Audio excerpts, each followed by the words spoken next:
Hey guys, how's it going? Like Butter here, and today I'm going to bring you the 1.6.1 patch notes. I'm joined here with a couple of buddies. We're going to be going over it together. If you don't know, 1.6.1 is a quality of life update, which means that they're going to do bug fixing and a bunch of other things to make the game more enjoyable. So I'm joined here with Trauma. Say what's up, man. Yo. Yo, we've been up for way too long. Aryu's here too. Say what up, dude. What's going on? All right, so do you guys have the patch notes open? That's awkward. No? Okay. Well, I'll just read it. It's fine.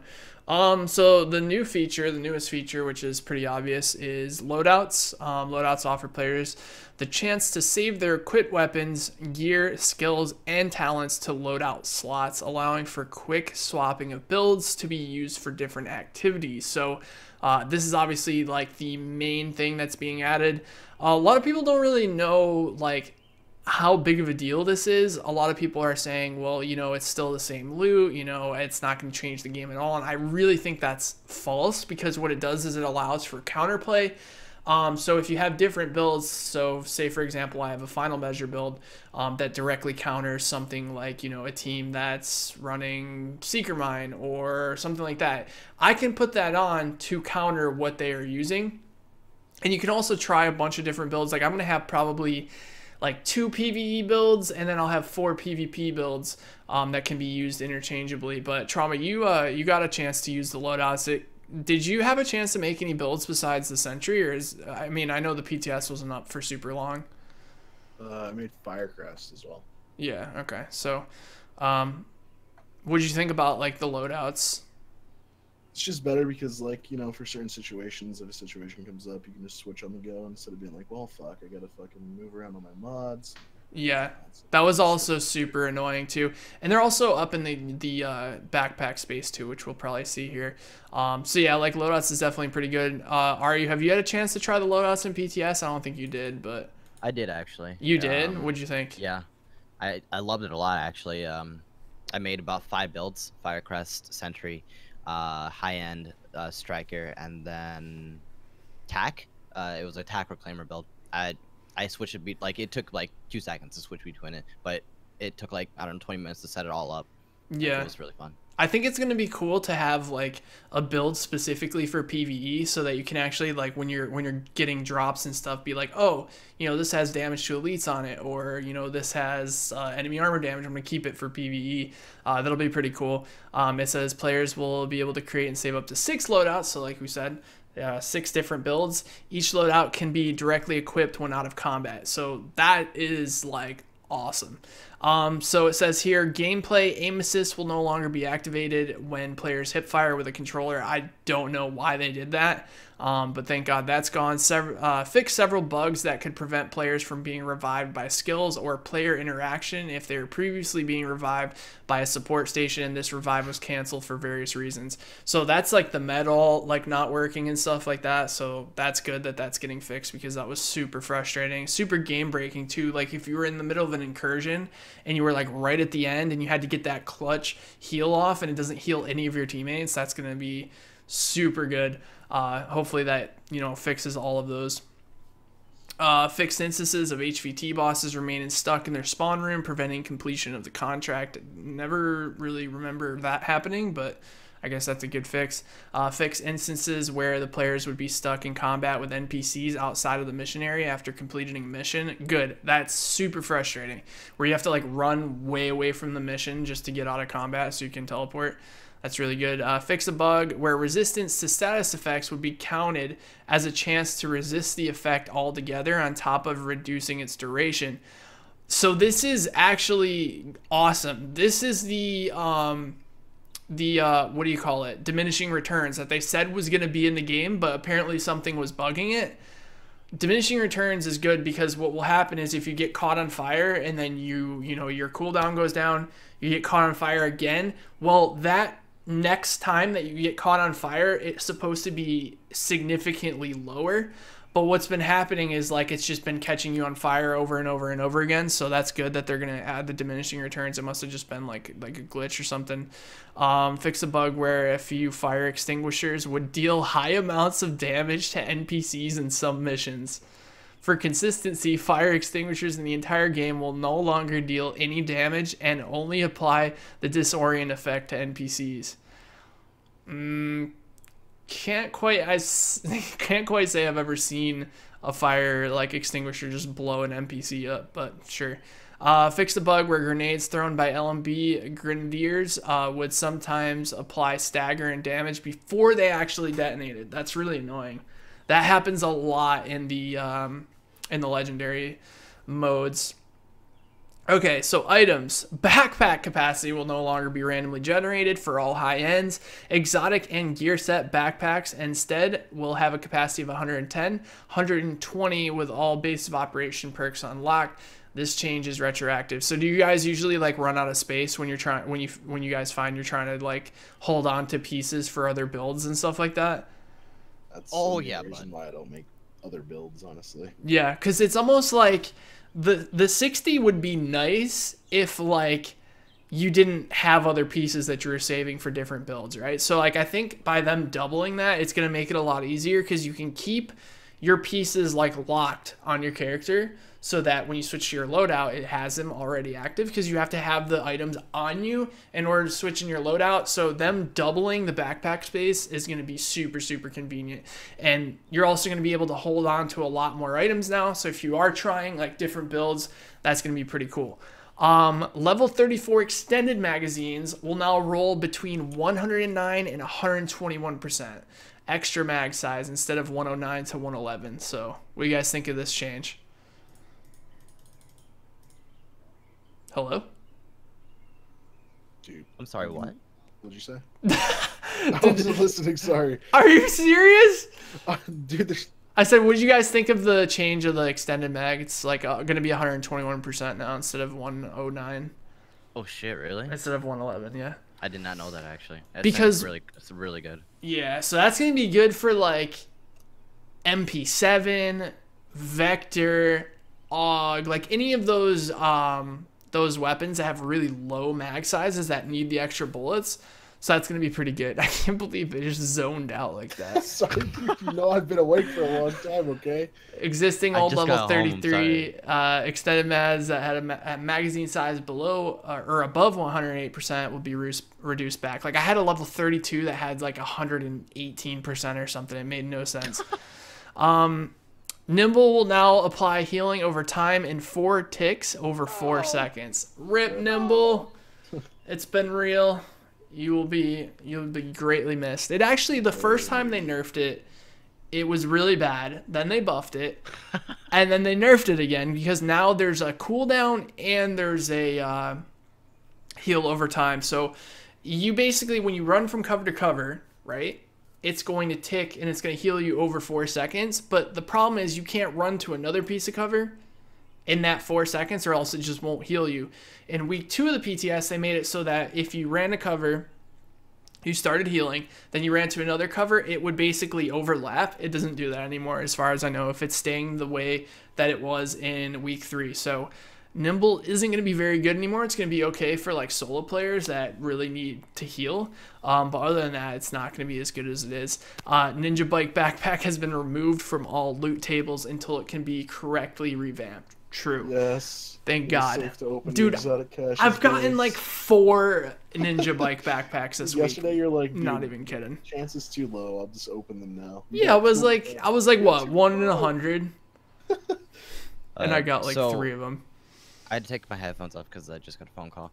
The Ninja Bike backpacks, I got it like multiple questions a couple days ago when I was streaming. Are they gonna be completely removing it from your inventory as well, like your stash, or are they just gonna completely remove?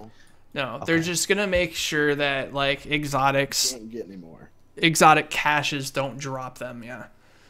So, Okay. but it does say here that means it will no longer drop from NPCs or an exotic caches. So, basically, like Just the entire loot table. yeah, you can't like kill an NPC in the dark zone and then get like a ninja bike bag from it. So, but I would hold on to yours if you guys have them though, because it sounds like they're definitely 100% gonna rework the talent. So, they might make it something really cool if they listen to people. So.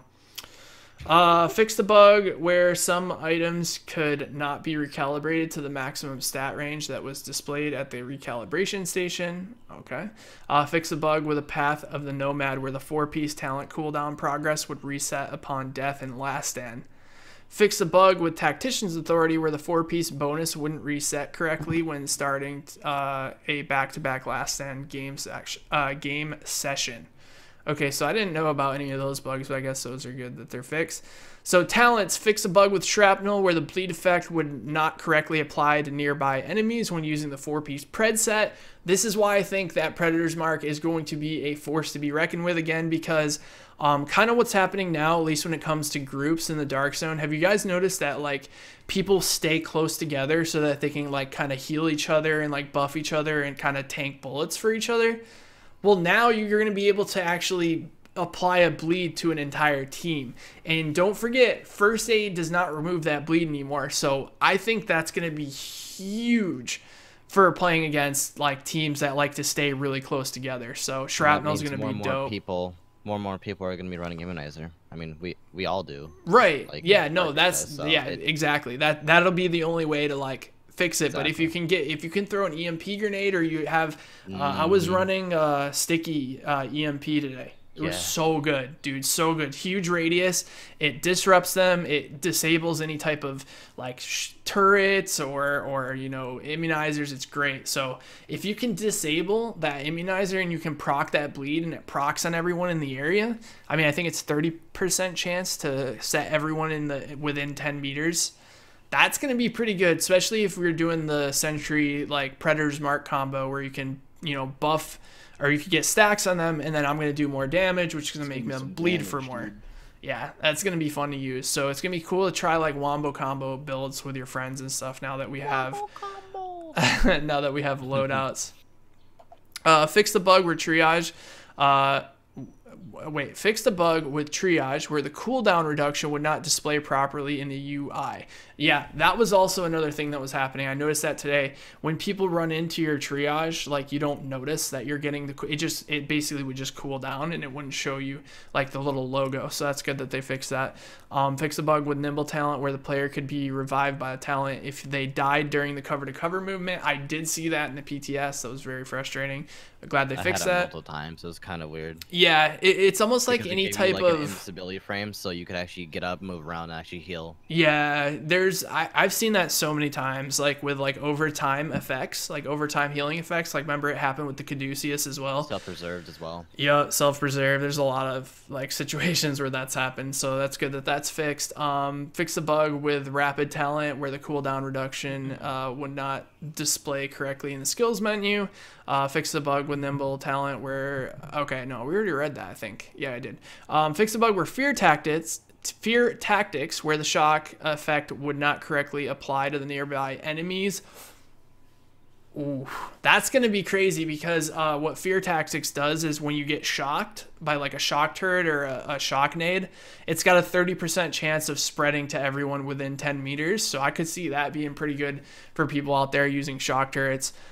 Same thing with wildfire. It looks like the same thing with that, which is when you apply the fire status effect, it has a chance to spread to the enemies around in the corner in that area.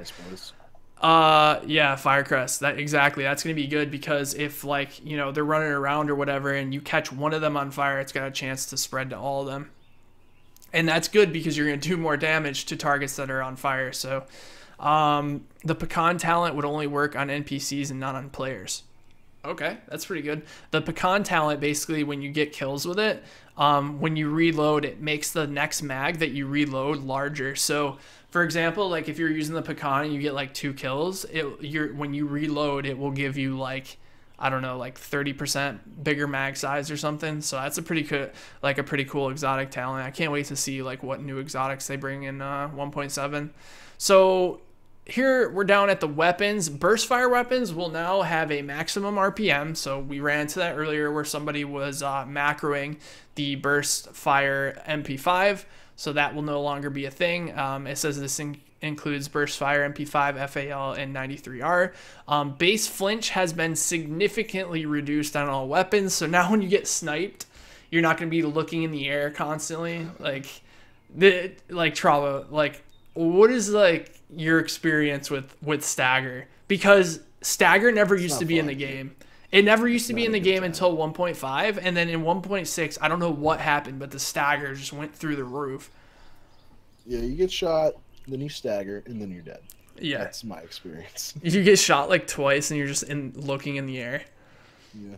Yeah, so good thing that's fixed. Ooh, here we go. Skills, guys. We're getting to the good part. Seeker Mine. One of my favorites. Oh, Airburst Seeker Mine, boys. Fire effect has been reworked into a real status effect that can be cleansed using medkits. That's good. Basically what used to happen is when you would get caught on fire with a burst fire Seeker Mine, you couldn't cleanse it with a medkit. It was like its own like status effect that you couldn't get rid of, but now you can. So that's good. So if you get caught on fire, I just pop that medkit, and stagger effect has been completely removed from this mod, which is good because the stagger is what's making the Seeker Mine so broken right now.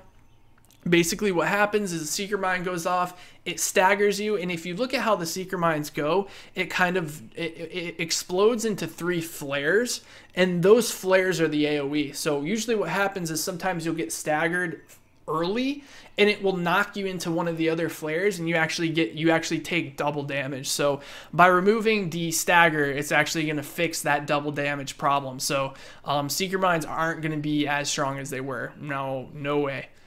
So that's pretty good. Signature skills fix the bug where players would sometimes not receive the correct bonus signature skill cooldown reduction when killing NPCs or other players.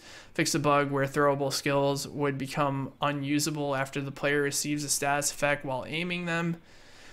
Fix a bug with ballistic shield. Fixed instances of incorrect animations when the ballistic shield with the defense gear set. That's also what I want to try. I want to try a defense tank set with the Midas. That's going to be pretty fun. So mobile cover bug fix. Fix a bug where players would not be healed by first aid if they are damaged while in the radius of the skill. I've had that happen a few times. That's happened a few times where you pop a first aid and then it doesn't heal you because you got damaged while it was popped. I think you had that one literally earlier today. Yeah, it happened, so thank God that's fixed. Fix a bug where first aid booster shot was applying the skill another time while the buff was still active and it would not refresh its duration. Okay, that's good. So there's a couple bug fixes in missions. It says here, fix a bug in Grand Central where the turrets would remain active after completing the mission. I don't think I've ever seen that, but you guys can go through and read these mission things. All right, Stolen Signal. We did Stolen Signal today. Let's see what bugs they fixed. Fix a bug where Curveball would stop throwing grenades during the fight. Oh, dude. That's going to make it even harder because apparently he stopped throwing nades at one point. But as long as you guys have a final measure, you'll be fine. Curveball apparently would stop throwing grenades during the fight, which probably made it like 100 times easier. So that's going to be even harder. God damn it. But like I said, one final measure and you're good. Loadouts, so. Yeah, exactly. That's what I'm saying. Like, it's going to be so nice to have, like, you know, loadouts that you can switch to on the fly. Situation. Yeah, exactly. So that's going to be pretty good. Fix a bug where the heavy Riker would move too slow and therefore not give enough time to players to kill him before the timer runs out. We've had that happen too, where the guy comes out too slow and it's like the timer's ticking still. And then he just like, by the time he gets out. Ball fight, right? Yeah, exactly. You know how the heavy comes out and you have to shoot him? Yep. Sometimes he comes out too slow and like the timer's already started. So that should make it a little bit easier. Fix a bug where the heavy Riker would remain stuck in the spawn location, the boss room. Fix a bug where checkers would not show in specific conditions. Fix a bug with several incursions where the final enemy waves would not spawn in specific situations. Okay. So there's some fixes to Underground, Survival, Last Stand, mostly all pretty standard stuff. So for world fixes, fix several instances of graphical corruption in various locations of the game, incorrect lightings, disappearing props in the world, incorrectly placed props, missing textures. Dude, there's a lot of bug fixing. All right, let's go to Dark Zone real quick. So added rewards for clearing a landmark, which is really good because now it's going to give people a reason to clear the landmarks and actually get loot for it. So there's going to be more ways. I'm guessing that's going to be like, it just goes directly into your inventory. Yes, correct? exactly. Like, yeah, okay. Kind of like contamination events. Yep, exactly. It puts the items right into your inventory. So that's going to be another like cool little thing for PvE players that clear landmarks in Dark Zone. You're going to get more loot.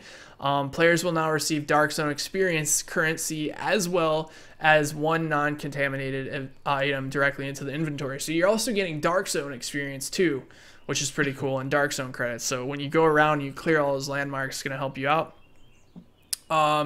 Significant level design changes and improvements were made to several locations in the Dark Zone to limit unfair encounters. They did a lot of reworks, guys. One being Coward's Corner. If you guys know the top of the ladder, I mean, Trauma, you remember that in the beta, that ladder. Yep. That ladder where there's only one way to get up there, they completely reworked it, and they reworked it really well too. Instead of just like removing the ladder, they basically took it and like opened it up so that it's like a hallway that goes to the next building over. So not only did they fix it, but they made it more usable if you want to get to the next street over. So that's gonna be pretty cool. Fix an issue where some landmarks would not show as cleared after all the NPCs had been killed. That's been happening so many times. Several instances of landmarks not spawning, second waves of enemies. Yes, there are. Trauma and you guys probably don't even know this, but there's landmarks, especially up north, that are supposed to be multi-wave, but they don't work properly. Like, basically what's supposed to happen is, like, you kill this wave, right, at a landmark like you normally would, but then another wave would actually spawn afterwards. Did you guys know about that? We were supposed to get fucked even more? If you're, So I mean... Is there multiple waves and then the boss eventually comes out, or is the boss still there? No, there's, like, I'm pretty sure there's, like, a boss. You clear the wave, and then there's a boss. And then you clear the wave again, and there's another boss. So it's just, like, multiple waves. It's, like, reoccurring waves. I like that. Yeah, it's actually good, but it just never works. So looks like they fixed that. Fixed a bug where the named NPC was missing at the Arch Plaza landmark. That's the one I was talking about, that one landmark that just has no boss. That's going to have a boss now, and you're also going to get DZ funds for clearing that, so that's pretty good.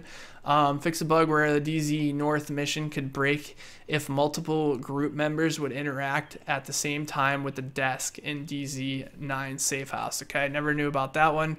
Bunch of UI fixes, dude. Like, there's a lot of bug fixing in here. There's just lists of bugs that are getting fixed. If you guys watching this want to read along, or you wanted to, you know, go through it yourself, link is down below. Also, Trauma's channel and Aryu's Twitch channel, they'll be both down there. Aryu, you don't have a YouTube, do you? You just do Twitch?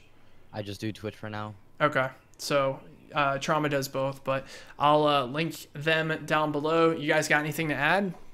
You guys excited for tomorrow or what? I think, like, I didn't really think about it before, but I think a lot of the Dark Zone changes it's going to be really good for PvE players, I think. Like, I think a lot of them will decide to actually go into the Dark Zone now. Yeah, exactly, because there's going to be more ways to get, like, guaranteed loot. Like, you don't even have to worry about getting it out, you know?